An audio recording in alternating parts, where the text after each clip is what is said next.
Kapal Rohingya lolos dari kejaran nampak di Laut Aceh lalu raib polisi TNI Angkatan Laut blokade Aceh Timur. Bukan kapal terakhir terpantau sejak Senin 22 Januari 2024 siang, satu kapal Rohingya terlihat memasuki perairan Aceh, namun kepergok hingga menghilang dari kejaran polisi dan TNI Angkatan Laut. Kabar tentang adanya kapal yang membawa warga Rohingya memasuki perairan Aceh itu membuat Satuan Polisi Air dan Udara Polres Aceh Timur, Polda Aceh dan Polsek siaga. Kapolres Aceh Timur AKBP Nova Suryandaru melalui Kasat Polariut AKP Zulkifli bahwa mereka telah menerima informasi terkait keberadaan kapal tersebut. Saat ini kami bersama Polsek yang memiliki wilayah perairan sedang memperketat pengawasan dengan melakukan patroli di Selat Melaka.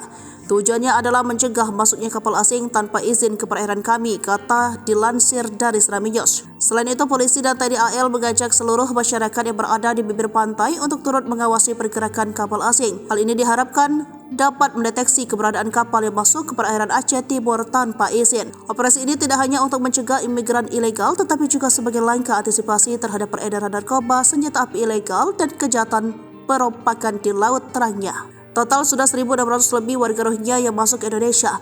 Sebagian besar di Aceh, Medan, Riau. Sejauh ini pemerintah berinisiatif menampung mereka di kamp. Sementara itu sebelumnya, Protection Associate dari UNHCR Muhammad Rafki menghimbau, mengatakan apapun persoalannya, penyelamatan nyawa menjadi prioritas dan ia berharap jika masih ada yang masuk maka perlu ditolong. Saat ini penyelamatan nyawa jadi prioritas bukan hanya yang di laut tapi juga di lokasi-lokasi yang kurang layak.